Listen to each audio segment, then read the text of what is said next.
Glass has been around for about 4,000 years, but it was the Romans that started to blow glass about 2,000 years ago, and it was considered then as a sort of industrial revolution, really. The material had never been worked in that way, and some of the forms that were created had never been seen on the Earth before. And in fact, a lot of our modern forms and modern shapes come from those very early days of glass making.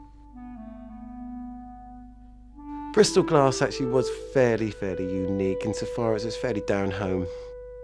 A very handmade glass. The lines weren't incredibly true, slightly wonky. You can see it's handmade. No one knows exactly when glassmaking was first done in Bristol. Certainly in the 15th century, glass was being made in England, but at that time the glassmakers used wood-fired furnaces, and so they worked in forested areas. And around here they were working in the Forest of Dean. Now, in 1611 a law was passed making it illegal to burn wood in glass furnaces. It was passed because of the enormous amount of deforestation that was going on. So at that point glassmakers all moved to their nearest coal fields, and the Forest of Dean glassmakers came down the river to Bristol where there were large coal fields. Bristol had a lot to offer glassmakers, really. The docks provided a convenient way of transporting raw materials and finished product. The Bristol merchants had continuous trade with America. There were also other raw materials. Sand was dug locally for bottles, and kelp was brought in from Ireland and burnt to provide potassium salts, which are used in glassmaking. Red lead was available for lead crystal glass. Cobalt and other metals were brought in through the docks for making coloured glass. There were all kinds of different glass made in Bristol. The cheaper types of glass were window glass, called crown glass at the time, and bottle glass. They could both be made with fairly low-grade glass. Then there was what was then called flint glass, which is lead crystal glass, largely clear flint glass, which is made for tableware. And then finally the coloured and decorated glass, which became more famous than all the other kinds, really, particularly the blue glass. It used to be thought that all blue glass was made in Bristol, but no, we now know it was made all over the country and indeed abroad as well. So we use the term rather loosely just to describe the colour. When you add colour into clear lead crystal, you're not really adding a colour as such, but introducing a trace element that interferes with the rays of light passing through it. Cobalt reflects all the other frequencies of the spectrum away from itself and only allows blue to pass through. If you were to put iron into the glass, then it would only allow green light to pass through. And if you put gold in with the glass, it makes a very beautiful ruby colour, which is why ruby glass is so expensive. We don't really know how popular Bristol blue was in the 18th century. It survives in relatively small amounts when compared with clear glass. It was obviously for the very wealthy end of the market only, and most of the examples that survive have gilding on them, which would have made them even more expensive. Blue glass tends to be found in a very limited range of items. The ones that survive are decanters, sauce bottles, finger bowls, wine glass rinsers, and a few plates which may have been stands for the finger bowls. Bristol glassmaking was really based on the export trade. In, say, the 1720s, 1730s, there would commonly be 3 or 4 ships leaving the port a week, each carrying perhaps 5,000 bottles, a couple of hundred wine glasses, 20 chests of window glass, huge amounts. Towards the end of the 18th century, when the American colonists began to start their own glass houses, that was really the time when the Bristol glass industry began to die, because we no longer had access to this huge monopoly market in the Americas.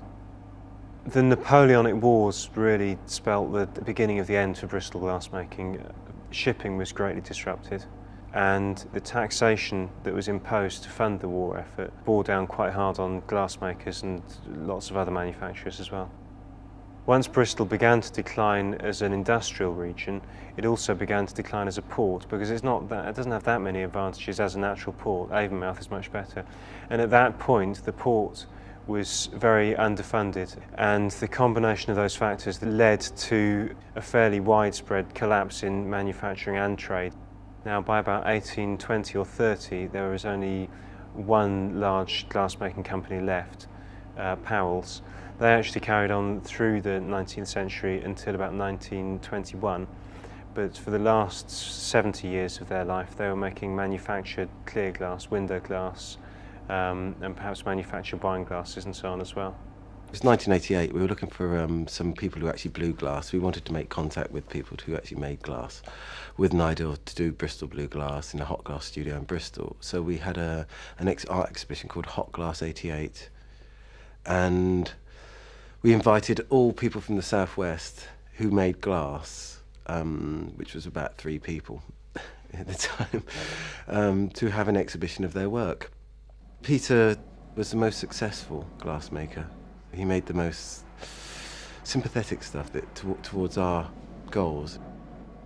The Bristol thing really took off in quite a big way after I met James Adlington. I exhibited in his gallery in Perry Road quite early on, I think about 1988, and we discussed the possibility of making blue glass at that time. The problem with blue glass really is that I would have had to stain the whole furnace, which I wasn't prepared to do at first because I was working with clear lead crystal, and the last thing I wanted to do was completely stain my furnace dark blue. So it took me quite a while really to take that step forward to stain the whole thing blue. I did that, I guess, in 1989. I had to go through quite a lot of experimentation, adding very small quantities of cobalt oxide, and eventually came up with a very nice strong blue colour for Bristol, and started to make quite large quantities of it and sell it through Jim's gallery. I didn't know Peter very well at all then. I knew he had a campsite about half a mile from his house, so I pitched a tent on the campsite and gave him a call from the local pub, and he invited me over. I did some glass making with him. Then he went down the pub and left us to it. But from that moment on, I was sold. I was going to do it. I really wanted to come up to Bristol and try to recreate the industry.